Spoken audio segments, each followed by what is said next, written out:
Boa noite. Boa noite. A votação da denúncia contra Temer começou às 9 da manhã e ainda continua na Câmara dos Deputados. Parlamentares discutem, trocam empurrões e a oposição consegue arrastar a sessão.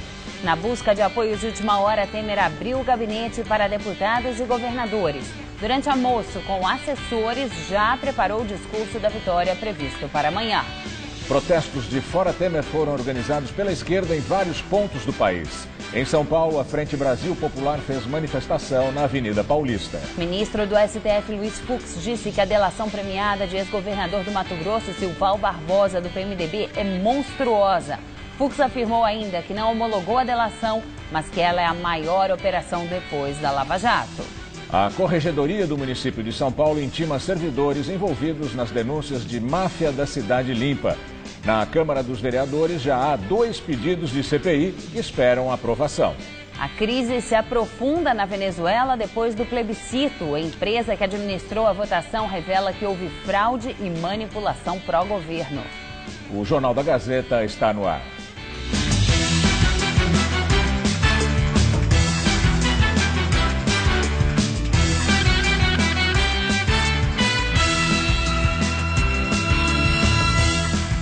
A Câmara dos Deputados vota agora o parecer que rejeita mandar a denúncia de corrupção passiva contra o presidente Michel Temer para o Supremo Tribunal Federal. O governo vence e está conseguindo impedir a continuidade da denúncia. Pontualmente, às 9 da manhã, começou o que foi uma longa sessão. Deputados da oposição entraram no plenário em protesto, com palavras de ordem, bandeiras, uma mala simbolizando dinheiro de propina e até notas falsas, uma de R$100 e outra de $100, ambas com o rosto do presidente Temer. O deputado Paulo Abiaquil, do PSDB, foi o primeiro a falar. Ele foi o relator do parecer que rejeita a denúncia de corrupção passiva contra Michel Temer. Na sequência, foi a vez do advogado do presidente. O Supremo Tribunal Federal, se tivesse já julgado, já teria ele sim enterrado esta denúncia que não passa de um grande cadáver de algo que se pretende ser uma acusação séria para afastar o presidente da República do Brasil do seu cargo. Dei 1 ano e meio só ao presidente da República para ele continuar com a sua obra magnífica. Marígia Oliveira voltou a dizer que a gravação feita pelo dono da JBS Friboi, Joesley Batista, na conversa com Temer não é válida. E falou que o presidente jamais cogitou receber a mala de dinheiro do ex-assessor Rodrigo Rocha Loures. O advogado pediu várias vezes aos deputados que Temer responda ao processo só depois que acabar o mandato. Não se pode aguardar 1 ano e meio? Será o presidente da República um facínora que não pode ficar solto? Será o presidente da República um homem que deve ter confinada a sua liberdade? Ou pelo menos deverá ser ele expulso do Palácio do Planalto? Porque não se pode esperar 1 ano e meio? O clima esquentou por várias vezes. O tom foi de bate-boca, insultos e até de empurra-empurra. Os parlamentares travaram uma batalha usando bonecos infláveis, um deles o Pichuleco, e teve até chuva de dinheiro falso. O deputado Vladimir Costa, do Solidariedade, que chamou a atenção na semana passada por ter tatuado supostamente com rena o nome de Temer no ombro direito, foi um dos mais exaltados ao microfone. Quero dizer que PT não é partido. PT é organização criminosa. Quero dizer que o PCdoB... Quero dizer que PC não é partido. É organização criminosa. Deputado, eu peço desculpa a Vossa Excelência, não. Aqui tem partidos políticos e não tem nenhuma organização criminosa. Eu peço a Vossa Excelência que não use mais dessa palavra. Vocês não têm moral para falar de deputado da base do Temer, para falar de ministro do Temer. Vocês precisam lavar as bocarras com solda cáustica. A resposta veio do líder do PT na casa, Carlos Aratini, que, em referência à tatuagem, colocou um papel com os dizeres "Fora Temer" no ombro. Deviam lavar a boca antes de falar do PT. 85% da população querem a saída de Temer imediatamente. Como é que o Congresso Nacional faz ouvidos moucos e finge que não ouve a sociedade? Para o país, para a nossa economia, para a retomada do crescimento, não é bom neste momento, afastar o nosso presidente e dar um caos na nossa economia e na instabilidade política. O PSDB deixou que os parlamentares tucanos decidissem livremente. Blindar a presidência da República nas investigações só contribui para aumentar a descrença na política e para desmoralizar o parlamento. Portanto, senhores deputados, há requisitos, não para condenação sumária, mas para que a Câmara autorize a abertura de uma investigação. Nos debates em plenário, o assunto mais citado foi a liberação de mais de 2 bilhões de reais em benefício a parlamentares pelo presidente na véspera da decisão. As negociatas foram chamadas pelos deputados de oposição de balcão de negócios para a compra de votos. Pagando emendas parlamentares por antecipação, abrindo o maior balcão de negócios que já tivemos notícias no Palácio do Planalto. Mas o Michel Temer mandou 12 ministros para cá. Eu estava perto de um ministro, aí chegou um deputado e disse assim: ó, ministro, é o seguinte, eu olhei o diário oficial e o meu cargo não saiu. O ministro disse: confie em mim, não saiu, mas vai sair. Neste momento, continua a sessão. A votação parcial está 58 a 45. 58 pelo arquivamento do processo. E enquanto a sessão na Câmara dos Deputados definiu o destino da denúncia contra o presidente Michel Temer, ele manteve a agenda cheia. Numa última tacada para barrar a denúncia, Temer abriu o gabinete no Palácio do Planalto. Antes do almoço, teve audiências com pelo menos 19 deputados. Nem todos constavam da agenda. Também recebeu ministros, governadores aliados e terminou amanhã numa reunião com o advogado dele. O almoço foi com assessores de comunicação e ministros da área política para alinhavar o teor de um pronunciamento previsto para amanhã. Temer ainda avalia se será em rede nacional de rádio e TV ou numa declaração à imprensa. O presidente mais impopular da história desde que começou a pesquisa tem medo de panelaços. Temer deve falar que pretende acelerar a reforma da Previdência, porém ameaçado por novas e inevitáveis denúncias da Procuradoria-Geral da República. Analistas estimam que ele não terá mais força nem condições políticas para tocar a negociação no Congresso. Um presidente acusado de manipular recursos públicos para livrar a própria pele. Desde que a denúncia chegou à Câmara, dos 513 deputados, 465 foram beneficiados com a liberação de emendas. É dinheiro do orçamento para obras nos redutos eleitorais dos parlamentares. Foi um recorde. Segundo a ONG Contas Abertas, 2 bilhões e 300 milhões de reais em apenas 2 meses. Quase metade da verba abocanhada por integrantes de 4 partidos: PMDB, PT, PP e PSDB. Hoje, já com a sessão em andamento na Câmara, emendas ainda foram negociadas. O ministro Antônio Embaçaí, do PSDB, um dos 10 que reassumiram o mandato para ajudar a barrar a denúncia, foi visto articulando a liberação de verba em troca de voto a favor de Temer.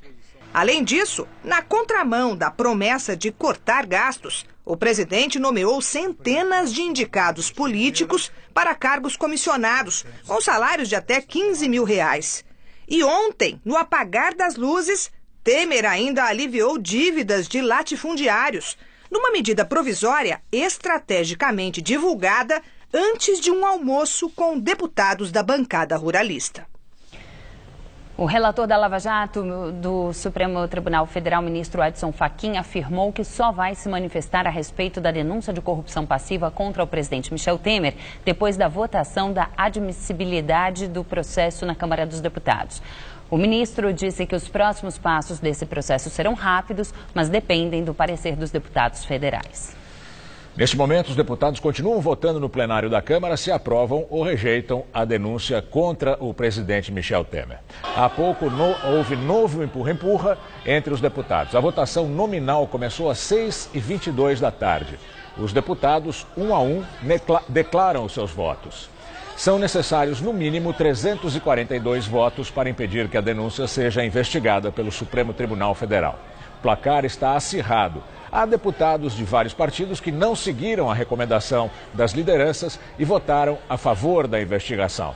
Neste momento, são 63 votos pelo arquivamento da denúncia contra o presidente e 46 pela apuração, para que siga o processo para o Supremo Tribunal Federal. E agora vamos ao comentário de Josias de Souza, direto de Brasília. Ele fala sobre a votação da denúncia e o governo Temer. Entre os problemas que se acumulam sobre a mesa do presidente da República, 3 são dramáticos: a dívida pública, o rombo da Previdência e o déficit moral. Para salvar o seu mandato, Michel Temer agravou todos eles.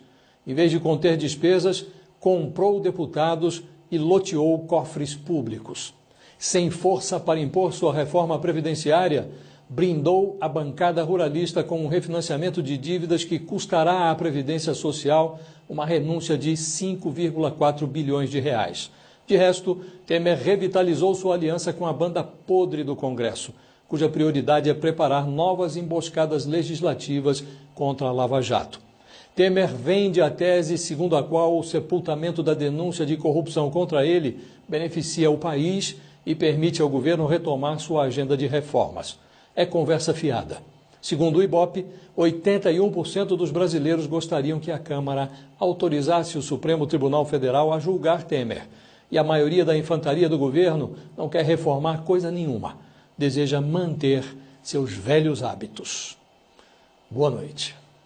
Daqui a pouco, Maria Lídia entrevista ao vivo o professor de Direito Constitucional da FGV, daqui de São Paulo, Rubens Gleiser, sobre a votação da denúncia contra o presidente Temer. Pelo segundo dia, caminhoneiros protestaram em diversas rodovias do país. Houve enormes congestionamentos. Eles são contra o reajuste no valor dos combustíveis. Hoje foram registrados bloqueios no Mato Grosso, São Paulo, Minas Gerais, Paraná e Rio Grande do Sul. Os manifestantes bloquearam acessos e impediram a passagem de veículos, o que gerou enormes filas. As manifestações começaram ontem, depois de uma greve nacional proposta por grupos da categoria e motoristas autônomos. Além da redução dos impostos que incidem sobre os combustíveis, estão entre as principais reivindicações a revisão do valor mínimo de frete, mais segurança nas estradas e a aposentadoria diferenciada. O ex-senador e presidente da Confederação Nacional dos Transportes, Clésio Andrade, do PMDB, prestou depoimento no processo em que é réu no Mensalão Mineiro. Segundo as denúncias, Clésio ajudou a desviar 3,5 milhões de reais de estatais do governo de Minas para financiar a campanha de reeleição do então governador do estado, Eduardo Azeredo, em 1998. Em dezembro de 2015, Azeredo foi condenado em primeira instância a 20 anos e 10 meses de prisão por peculato e lavagem de dinheiro. No dia 22 de agosto, o recurso será julgado no Tribunal de Justiça de Minas. À época, Clésio era candidato a vice-governador na chapa e, até o início da campanha, era sócio de uma agência de publicidade de Marcos Valério, que seria responsável por fazer os desvios por meio de contratos de publicidade com a Copasa, Companhia de Saneamento, a CEMIG, Companhia Energética e o Banco do Estado de Minas Gerais. O dinheiro ia para a campanha do Tucano via Caixa 2. O ex-senador é também acusado de peculato e lavagem de dinheiro por supostamente tentar ocultar os recursos recebidos de Marcos Valério. A audiência de hoje durou cerca de 2 horas e a juíza perguntou se o ex-senador sabia dos repasses das verbas ilegais para a campanha eleitoral. Ele respondeu que só tem conhecimento do esquema e de seus valores pela imprensa e destacou que se desligou da empresa que era sócio com Marcos Valério antes do início da campanha. Já não estava satisfeito mesmo no relacionamento com o Marcos Valério. Não estava. Ficou muito claro. Por quê? Não há uma razão específica, né? O desgaste empresarial de sociedade ele vai acontecendo por uma série de fatos e esses fatos chega um momento que a pessoa conclui que não é melhor ficar. Agora a promotoria tem 30 dias para fazer as alegações finais. Depois a defesa terá mais 30 dias para se posicionar e por fim a juíza deve apresentar a decisão. O Tribunal de Contas da União decretou o bloqueio de bens de 9 ex-gestores da empresa responsável pela construção de um dos trechos da ferrovia Norte-Sul. A intenção é garantir a restituição aos cofres públicos de mais de 70 milhões de reais superfaturados da obra. Os 9 executivos fazem parte da Valec Engenharia, empresa responsável pela construção do lote 2 da Ferrovia Norte-Sul, no trecho entre Ouro Verde de Goiás e Jaraguá, no estado de Goiás. De acordo com o Tribunal de Contas da União, o contrato para a obra recebeu 5 aditamentos, que elevaram o preço em mais de 145 milhões de reais. As investigações revelaram que ao menos 70 milhões foram sobrepreço, sem justificativa, o que fez com que o TCU decretasse o bloqueio de bens dos envolvidos, a fim de garantir a retomada do dinheiro para os cofres públicos. Entre os ex-executivos processados está o ex-presidente da Valec Engenharia, José Francisco das Neves, o Juquinha. Ele foi preso no começo de junho pela Operação Trem Pagador da Polícia Federal, que apura um esquema de lavagem de dinheiro nas obras da ferrovia. Juquinha já foi condenado a 10 anos de prisão na Justiça Federal pelos crimes de corrupção, lavagem de dinheiro e formação de quadrilha.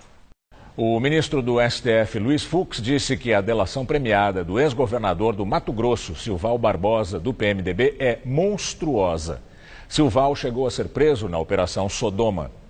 Fux afirmou que ainda não homologou a delação, mas que ela chama a atenção pelo grande volume de informações. O ministro do Supremo disse também que depois da Lava Jato, esta é a maior operação.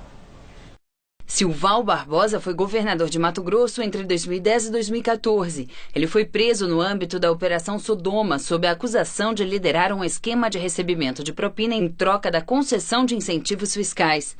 Em delação premiada, Wesley Batista, um dos donos da JBS Friboi, afirmou que a empresa pagou 30 milhões de reais a Silval como doação de campanha.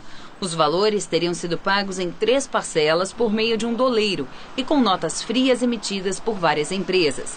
Em contrapartida, a JBS Friboi deixou de pagar 73 milhões de reais de ICMS. Em junho, a Justiça autorizou a transferência do ex-governador para a prisão domiciliar. Essa decisão levou em conta o fato de Barbosa ter confessado uma série de crimes e disponibilizado para a Justiça mais de 40 milhões de reais em bens. A defesa do ex-governador informou que não iria comentar. A Justiça Federal condenou o ex-governador do estado do Rio de Janeiro e atual ministro-chefe da Secretaria-Geral da Presidência, Moreira Franco, do PMDB, a devolver 2 milhões de reais aos cofres públicos. A sentença se refere a repasses irregulares de verba de merenda escolar no fim dos anos 80. Moreira Franco disse que não foi comunicado sobre o processo. Moreira Franco, nome de confiança do presidente Michel Temer, teria repassado irregularmente 2 cheques para pagamento da merenda escolar ao ex-prefeito de Miracema, Jairo Bastos Tostes, que também foi condenado. As investigações começaram na década de 90, através de uma comissão parlamentar de inquérito que apurava desvio de recursos na educação do Estado. O PMDBista teria entregue 2 cheques em mãos ao então prefeito da cidade fluminense, o que, segundo a sentença, impediu que fosse feito o controle do destino do dinheiro. Moreira Franco governou o Rio de Janeiro entre 1987 e 1991. A Corregedoria do município de São Paulo começa a ouvir amanhã os servidores públicos envolvidos nas denúncias de corrupção na chamada máfia da Cidade Limpa. Na Câmara dos Vereadores, já há 2 pedidos de CPI que esperam aprovação. Serão chamados para depor no órgão municipal que investiga a corrupção 6 servidores públicos que foram flagrados pela reportagem da Rádio CBN negociando propina para fazer vista grossa à propaganda irregular na cidade de São Paulo. Os depoimentos começam amanhã. Devem ser ouvidos o ex-chefe de gabinete da Prefeitura Regional da Lapa, Leandro Benco, que foi exonerado na segunda-feira, e outros 5 funcionários de carreira que foram afastados até o fim das investigações. Hoje a bancada do PT na Câmara dos Vereadores protocolou um segundo pedido de abertura de uma CPI para investigar o esquema. O primeiro, de autoria do vereador tucano Eduardo Tuma, foi apresentado no mesmo dia em que a denúncia foi veiculada, na segunda-feira, e já tem as assinaturas necessárias para ser aprovado. A pressa pode ser uma estratégia da bancada do governo para liderar as investigações contra a gestão do prefeito João Dória, que é do PSDB. De acordo com a reportagem da CBN, secretários municipais receberam empresários do setor que pediam a flexibilização das regras da publicidade. Desde quando eles entraram, a gente começou a discutir, né? Então a gente já deu uma ajustada na lei, nos moldes que eles pediram. Então os vereadores fizeram uma análise dessa lei, né?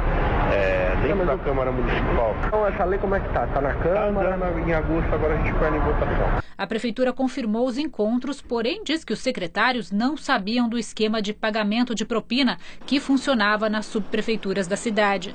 Nas conversas gravadas pela CBN com envolvidos, ao menos 3 pessoas de diferentes empresas que compunham a chamada máfia da Cidade Limpa dizem que o prefeito João Dória sabia do funcionamento do esquema, mas fazia vista grossa sobre o caso. Dória nega as acusações e classifica como absurdas as falas dos empresários. Por meio de nota, diz que vai processar por calúnia e difamação os envolvidos na denúncia. Hoje, a Secretaria Municipal das Prefeituras Regionais divulgou um balanço para mostrar que o número de multas aplicadas em São Paulo, com base na Lei Cidade Limpa e na Lei da Panfletagem, tem crescido na atual administração. De janeiro a julho deste ano foram 824 infrações e já representa 77% do total de multas aplicadas em todo o ano passado, o último de Fernando Haddad do PT.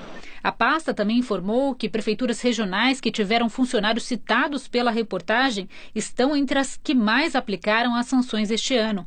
40% das multas por panfletagem irregular foram emitidas a pedido das prefeituras regionais da Lapa, da Moca e da Penha. Em nota, a Prefeitura disse que vai apoiar a decisão que a Câmara Municipal adotar em relação às investigações da denúncia de corrupção na chamada máfia da Cidade Limpa. Hoje foi um dia de sol, bastante sol, aliás, com muita nebulosidade, mas nada de chuva aqui em São Paulo. E para amanhã, prepare o agasalho e o guarda-chuva, porque o tempo vai mudar. Vamos ver os detalhes da previsão com Mariana Armentano.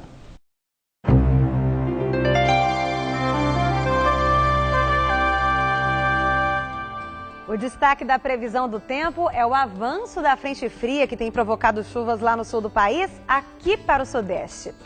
Essa frente consegue mudar o tempo em São Paulo e também no Rio de Janeiro. Só que a chuva não vai ser muito volumosa não e se restringe mais às áreas próximas do litoral. Podem ocorrer rajadas de vento de moderada a forte intensidade e a temperatura entra em queda a partir de amanhã. Vamos ver aqui a nossa tabela de temperaturas? Olha só, em Curitiba, tempo chuvoso o dia todo, com friozinho, mínima de 12 e máxima de 18 graus. Já em Porto Alegre, máxima também de 18, mas o tempo por lá fica mais nublado que chuvoso. Em Vitória, tempo firme com máximas de 29 e em Fortaleza, sol forte e calorão na casa dos 31 graus. Para São Paulo, a frente fria muda o tempo só em parte do estado. O sol ainda predomina no centro-oeste, mas as temperaturas caem um pouco. No centro-leste, as chuvas acontecem a partir da tarde, mas de forma fraca a moderada e esfria ao longo do dia. Atenção, porque a temperatura mínima deve ser registrada à noite, por volta das 8, 9 horas. Em Presidente Prudente, mínima de 16 e máxima de 24 graus. Em Presidente Bernardes, a máxima vai aos 25. Na cidade de Barretos, temperaturas entre 15 e 24 graus amanhã. E em Campinas, os termômetros vão ficar entre 13 e 24 graus amanhã. Aqui na capital, a qualidade do ar deve melhorar de forma significativa com as chuvas a partir de amanhã. Vamos ver as temperaturas?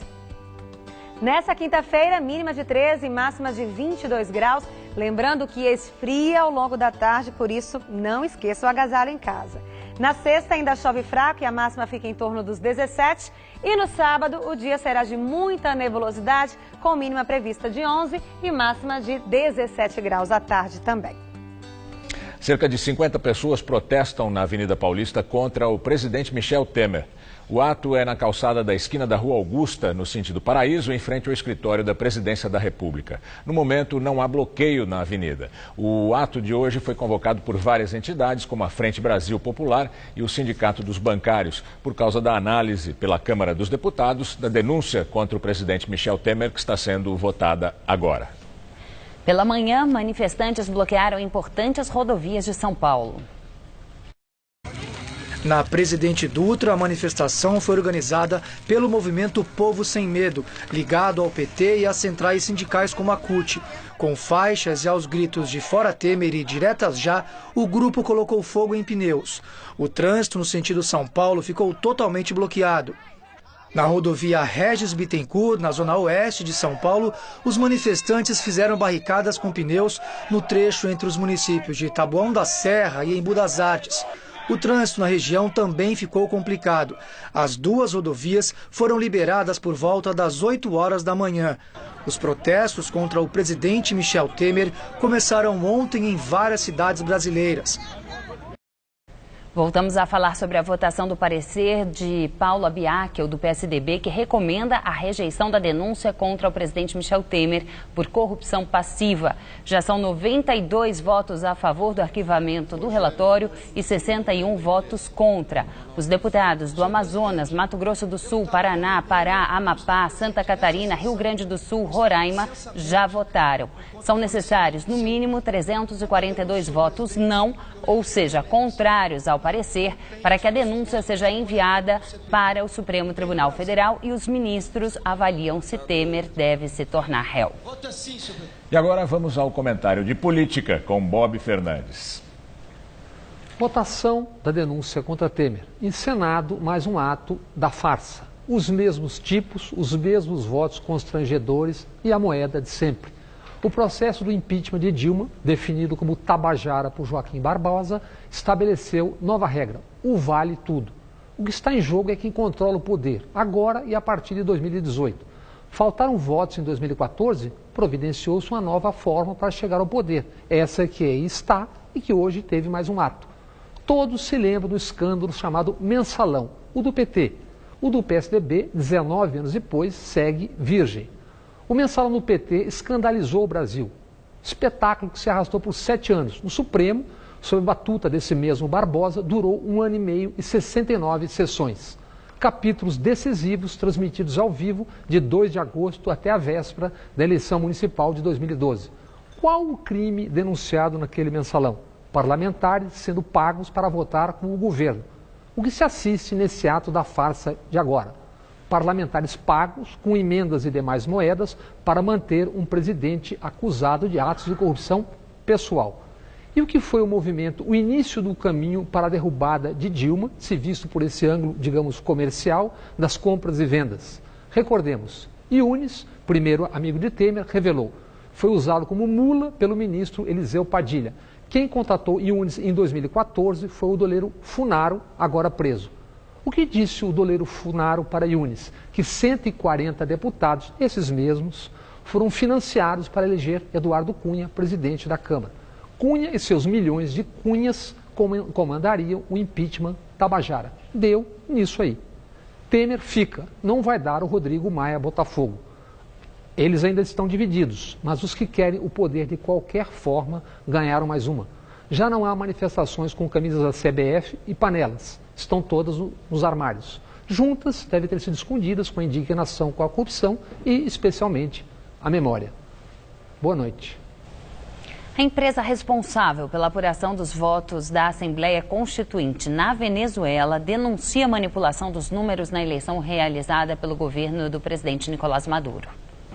Segundo a empresa responsável pelo sistema eleitoral da Venezuela, o número de eleitores que participaram da votação que elegeu a Assembleia Constituinte foi manipulado.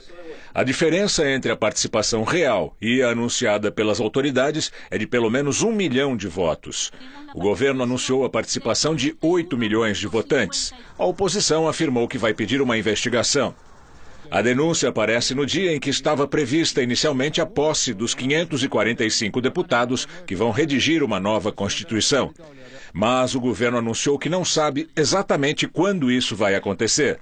A passeata organizada pela oposição contra a Constituinte também foi adiada. Além de denunciar a suposta ilegitimidade do processo eleitoral, a manifestação quer denunciar a detenção dos líderes de oposição Leopoldo Lopes e Antônio Ledesma, acusados de planejar uma fuga e de convocar um boicote à votação. Na madrugada de ontem, os dois foram levados para uma prisão militar perto da capital, Caracas. O Alto Comissariado de Direitos Humanos da ONU declarou que está profundamente preocupado com as prisões e pediu a libertação de todos os que exercem os seus direitos democráticos. A ONG venezuelana Foro Penal afirma que a Venezuela tem hoje 490 presos políticos, depois da onda de detenções nos protestos que começaram em abril para exigir a saída de Maduro. O presidente dos Estados Unidos, Donald Trump, assinou hoje a legislação aprovada pelo Congresso que impõe novas sanções à Rússia. As novas sanções têm o objetivo de punir Moscou pela suposta interferência nas eleições presidenciais de 2016, pela anexação da Crimeia e pelo apoio russo ao presidente sírio Bashar al-Assad. O Kremlin afirmou que a assinatura de Trump dessa nova bateria de sanções contra a Rússia não muda nada na relação entre os dois países. Mas, se o impacto das restrições for maior que o previsto, novas medidas vão ser estudadas. Na Inglaterra, o príncipe Philip se aposentou hoje oficialmente do trabalho de representante da coroa britânica. Com 96 anos, o Duque de Edimburgo agora pode escolher em que atos vai acompanhar a rainha. Na sua carreira de marido, o príncipe Philip cumpriu mais de 22 mil compromissos, fez 637 visitas oficiais ao exterior e mais de 5 mil discursos. Nos últimos anos, ele teve vários problemas de saúde, mas a coroa nega que esse seja o motivo da aposentadoria dele. Segundo o palácio, a decisão do Duque de Edimburgo foi apoiada pela rainha, que aos 91 anos nem pensa no assunto. No dia da votação da denúncia contra o presidente Michel Temer na Câmara, a Bovespa fechou em alta pela 5ª vez seguida. O principal índice da Bolsa de Valores de São Paulo subiu 0,93%. É a primeira vez que o Ibovespa termina o dia acima de 67 mil pontos desde maio, quando foi divulgado o conteúdo das delações dos executivos da JBS. O dólar comercial fechou em queda de 0,2%, cotado a R$ 3,12 na venda. Aqui em São Paulo, quem precisa transferir pontos referentes a multas de trânsito agora pode fazer a solicitação e acompanhá-la pelo site da Prefeitura. A transferência dos pontos da carteira de habilitação pela internet só vale para as multas aplicadas pelos órgãos da Prefeitura, como a CET, por exemplo. Antes, só era possível fazer a passagem dos pontos do dono do veículo para o condutor que cometeu a infração de trânsito por meio de solicitação presencial em uma das unidades do Departamento de Operação do Sistema Viário, o DSV, ou pelos Correios. Esses métodos serão mantidos, mas agora o motorista tem a opção de se cadastrar no site da Prefeitura e fazer a indicação. Aí é preciso preencher um formulário com o número do RG, do CPF e do Renavan, o Registro Nacional do Veículo, do dono do carro e também do condutor que cometeu a multa. Esses documentos devem ser escaneados e enviados pelo site. O endereço é dsvdigital.prefeitura.sp.gov.br. Segundo a Prefeitura de São Paulo, a medida vai reduzir o tempo do processo de 2 meses para 10 dias. A intenção no futuro é possibilitar também que os motoristas apresentem recursos contra multas pelo mesmo sistema. O Detran, que é um órgão estadual, também já faz a transferência dos pontos pelo site do órgão, com multas aplicadas pela Polícia Militar. Interessante como a máquina de arrecadação de qualquer governo funciona sempre bem azeitada, não para nunca. Os serviços, a contrapartida para quem paga imposto, que se danem. Impostos sobre os combustíveis, sim. Hospitais e escolas minimamente dignos desse nome, nada. Aqui em São Paulo, para ficar num único exemplo, os semáforos abandonados estão em todos os bairros da cidade. Sem funcionar, aumentam as estatísticas de atropelamentos e outros acidentes muito graves. Talvez fosse o caso de passar a operação desses semáforos para as empresas que administram os radares de velocidade. Esses não quebram nunca, funcionam melhor que caça-níquel de bingo clandestino. O grafiteiro argentino Tec tem escolhido o asfalto de São Paulo para deixar o seu trabalho à mostra. E no Minhocão, um dos murais dele de maior destaque retrata justamente o zigue-zague das avenidas da cidade. Em uma rua tranquila da Barra Funda, uma lagartixa pode cruzar seu caminho.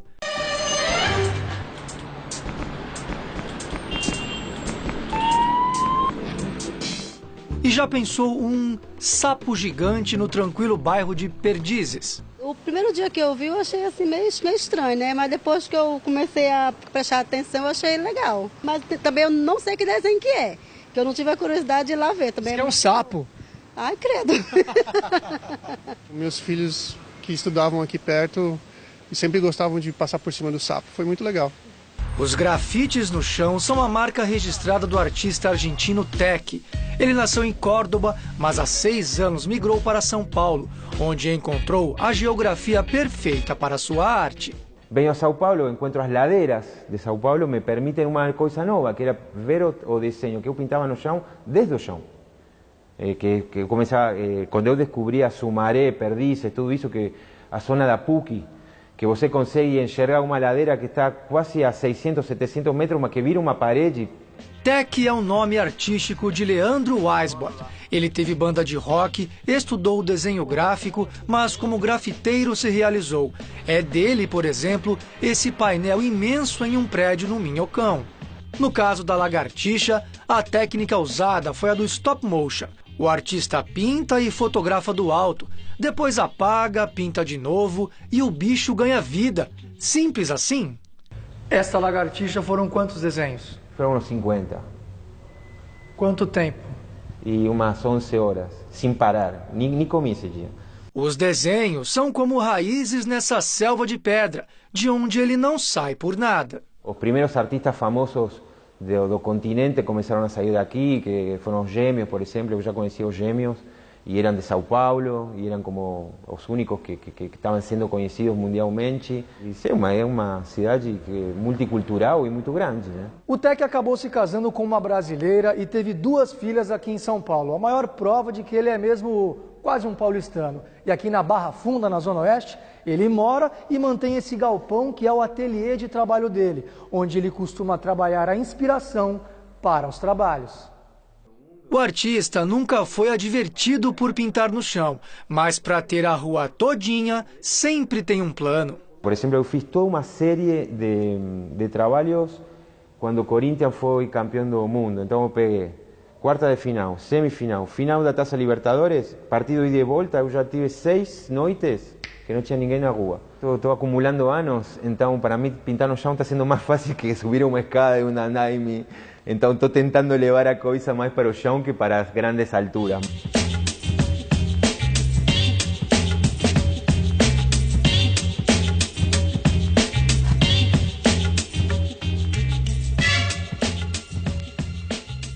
E agora as notícias do esporte com Juliana Verbona e Celso Cardoso. Depois do esporte, Maria Lídia entrevista ao vivo Rubens Gleza, professor de Direito Constitucional da Fundação Getúlio Vargas.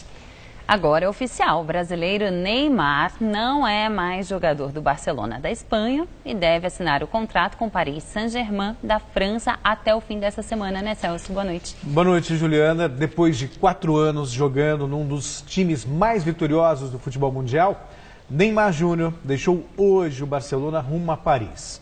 A transferência é a mais cara da história do futebol mundial e envolve uma cifra bilionária. Só de multa, o PSG deve pagar 820 milhões de reais para tirar o jogador da Espanha. A cada temporada, o salário do craque deve girar em torno de 111 milhões de reais. Repito, 111 milhões de reais por ano, totalizando mais de 555 milhões de reais em 5 anos de contrato. É muito, muitíssimo dinheiro. Neymar esteve hoje pela última vez na sede do Barcelona na Espanha. Ele chegou de carro e permaneceu por 2 horas se despedindo dos colegas de elenco. Depois, ele seguiu com o pai para o escritório do clube, onde comunicou oficialmente que está deixando o time catalão após 4 anos e 10 títulos conquistados. No Camp Nou hoje, as publicidades com o rosto do brasileiro já começaram a ser retiradas. Pelas ruas, nas proximidades do estádio, cartazes de reprovação da torcida catalã puderam ser vistos. Em 4 anos de Barcelona, o atacante brasileiro disputou 186 jogos, marcou 105 gols e deu 59 assistências. No PSG, Neymar vai ganhar um salário de 30 milhões de euros por ano, o que em reais significa mais ou menos 111 milhões, livres de impostos por temporada, num contrato de 5 anos. O valor é maior do que do craque argentino Lionel Messi, que ganha 24 milhões de euros por ano no Barcelona, ou 89 milhões de reais, e de Cristiano Ronaldo do Real Madrid, que é o atual número 1 do mundo e recebe por temporada cerca de 21 milhões de euros, ou 77,7 milhões de reais.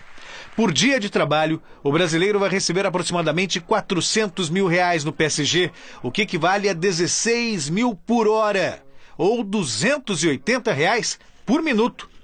O time francês deve anunciar amanhã, aos pés da Torre Eiffel, em Paris, a nova aquisição bilionária. Aos torcedores do Barcelona, resta agora apenas a lembrança de momentos mágicos vividos por Neymar nas últimas temporadas.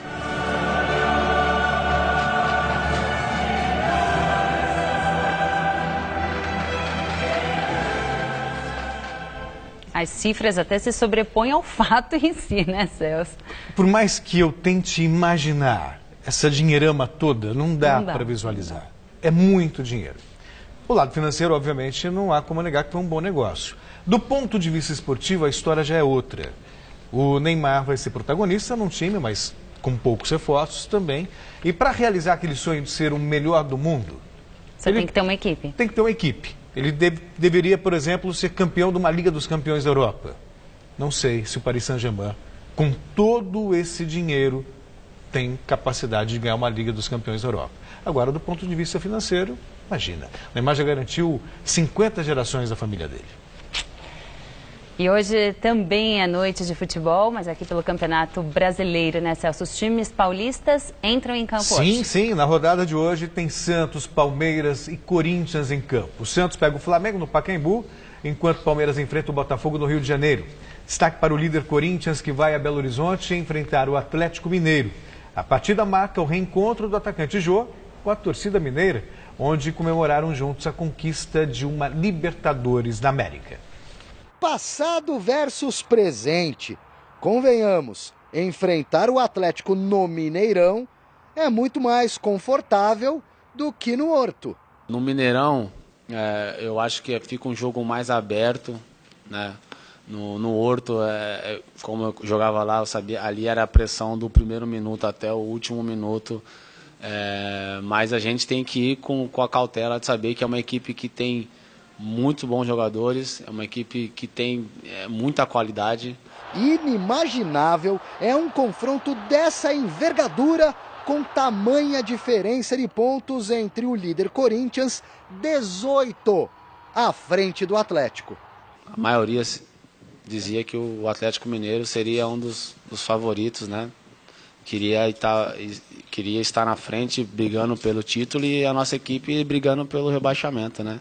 Mas é trabalho, a gente mostrou que nem tudo é só falado, né? Que sim, com muito trabalho. Sem conversa fiada, Carille avisa que Romero não joga logo mais em BH. Treinou com bola, porém ainda se recupera de dores musculares na coxa. Jadson, Pablo e Marquinhos Gabriel seguem no departamento médico. Arana e Maicon, desgastados fisicamente, viajaram, mas podem ser poupados. E o Giovanni Augusto, que ganhou uma chance no domingo, talvez inicie no banco. Vamos esperar para ver. É isso aí. Te espero amanhã, Celso. Ok, até amanhã. Gamberini. A seguir, Maria Lídia entrevista ao vivo o professor de Direito Constitucional da Fundação Getúlio Vargas de São Paulo, Rubens Gleiser. Até já.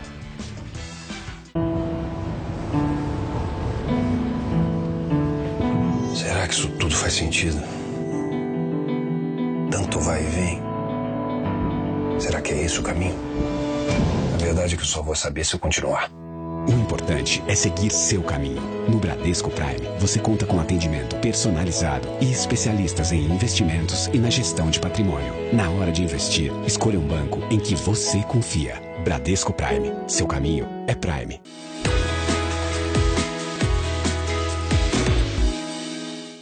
Eu não comecei no jornalismo, mas eu era comunicadora, eu fazia palestras. Então foi aí que eu descobri que tinha aptidão e interesse para o jornalismo.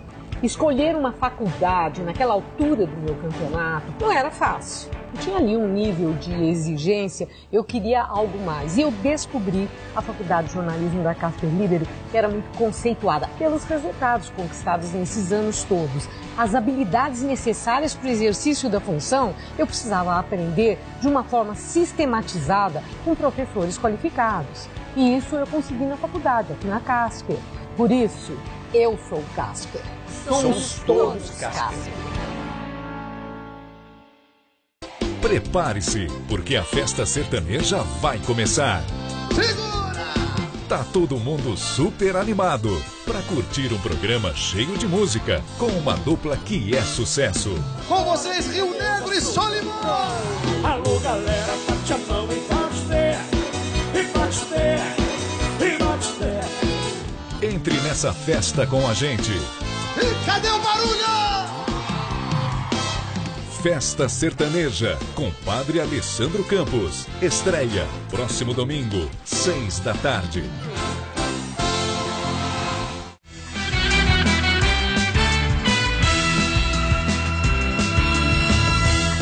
Voltamos a falar sobre a votação na Câmara dos Deputados que define se a denúncia contra o presidente Michel Temer por corrupção passiva vai para o Supremo Tribunal Federal. Já são 120 votos a favor da rejeição da denúncia e 84 votos contra, para que ela seja possível no Supremo. No microfone, os deputados têm de responder sim, não ou abstenção sobre o relatório que rejeita o prosseguimento da denúncia. Eles começaram a declarar a posição às 6h22 da tarde. São necessários, no mínimo, 342 votos pelo não, ou seja, contrários ao parecer, para que a denúncia seja mandada para o Supremo Tribunal Federal e os ministros avaliam se Temer deve se tornar réu. Na entrevista do dia com Maria Lídia Flandoli, os questionamentos jurídicos nas tomadas de decisão do Congresso e do Supremo Tribunal. E o nosso convidado é o professor de Direito Constitucional da Fundação Getúlio Vargas de São Paulo, Rubens Gleiser, coordenador do Supremo em Pauta. Muito obrigada por estar conosco. Hoje, um dia, todas as atenções estão voltadas para a Câmara Federal, prosseguindo aquela sessão, né, como nós estamos aqui acompanhando, da votação da denúncia da Procuradoria da República, Geral da República, contra o presidente Michel Temer. Bom, a denúncia da Procuradoria é xoxa e capenga, como falou o Maris de Oliveira, o advogado de defesa de Michel Temer, ou é uma denúncia consistente, com fundamento legal claro e objetivo? Bom, o papel da defesa é tentar, em grande parte, desmerecer a denúncia. Então esse é o papel do advogado mesmo. Mas essa é uma denúncia que se destaca pela robustez, pela qualidade da narrativa. Então você tem as datas, os horários, tem um vídeo, tem depoimento. É difícil você juntar mais provas para abrir, para começar a falar num processo, ter mais provas do que teve essa denúncia. Você tem uma mala cheia de dinheiro, você tem um áudio com o presidente falando, entrega o dinheiro para fulano, fulano pega o dinheiro, acham a mala. Para começar a investigar, a narrativa foi bem construída. Certo. Agora, é interessante que a oposição recorre ao Supremo Tribunal Federal argumentando que há um vício e o tal do vício teria não ter sido ouvida a acusação no rito que se estabeleceu lá na Câmara hoje para essa votação. Ficou configurado um vício, no seu entender? No meu entendimento, não. Acho que o processo que é estabelecido é o seguinte, em abstrato, parecer que poderia ser favorável ao contrário, ao presidente, o advogado, e daí você tem os posicionamentos de líderes, daí você tem que ter 2 deputados a favor, 2 deputados contra, e aí os votos. Então não é um processo nem judicial e nem administrativo, a natureza política. Isso é definido por eles mesmo, quer dizer, é por eles mesmo. Na Câmara, eles definem qual é o rito e é esse o rito a ser seguido, é isso? É isso. O que o Supremo faz, e ele ainda não estabeleceu nenhuma regra sobre isso, é interferir quando ele entende que tem algum valor constitucional sendo gravemente violado, que foi o que eles entenderam no processo de impeachment da ex-presidente Dilma, quando era a respeito de da composição da comissão especial. Então, é isso que a oposição está tentando fazer. Esse foi um dos movimentos. O outro movimento foi postergar ao máximo possível a votação, que deu muito certo, tanto que ela começa às 6 da tarde, um procedimento que se inicia às 9 da manhã, para que todos os brasileiros estejam em casa, podendo assistir, podendo discutir e ver como os deputados se posicionam. Acho que essa foi uma estratégia muito bem sucedida da oposição, mais do que questionar no Supremo.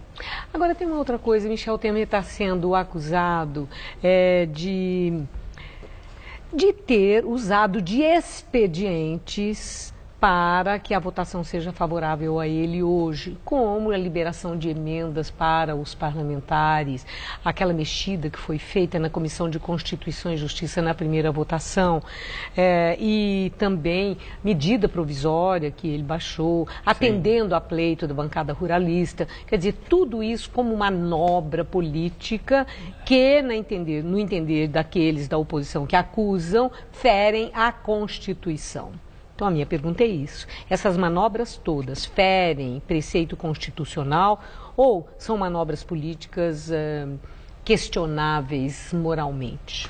Eu acho que nós não podemos cair no ímpeto de criminalizar a política. E faz parte a política. A política tem uma certa... tem as trocas de favores e ali todos os meios eram legítimos, né? Porque eu acho que dispor dessas negociações, o que não quer dizer que não possa ser questionada a MP da grilagem, os benefícios concedidos pontualmente. É questionado em termos assim da Constituição ou questionados por algum vício formal, por algum conteúdo dentro deles podem ser, mas no panorama geral o presidente pode usar desses expedientes para conseguir.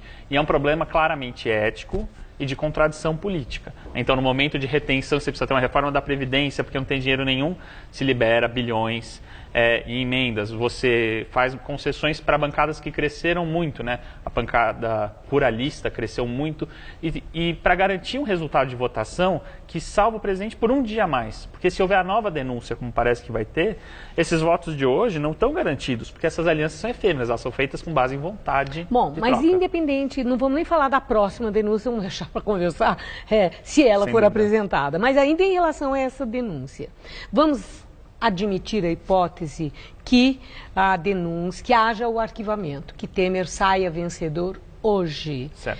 Essa denúncia está morta e enterrada ou Temer ainda vai ter que responder por ela futuramente? A pergunta é ótima nos seus termos. Ela não está morta e enterrada e por dois motivos. O primeiro delas é o seguinte, o que a Câmara faz hoje é autorizar o presidente da República ser processado hoje pelo STF ou não. Na medida em que não tem essa autorização, esse processo fica paralisado, fica pausado até que o presidente Michel Temer saia do cargo, onde ele poderia ser processado na primeira instância, normalmente como qualquer outro. Mas um segundo efeito é que o deputado Rocha Loures, o homem da mala, pode ser processado desde já. Então isso eventualmente pode levar a um processamento em primeira instância, eventualmente a uma delação premiada. Então assim, o governo se salva muito por hoje mesmo, ainda que se refira a essa denúncia.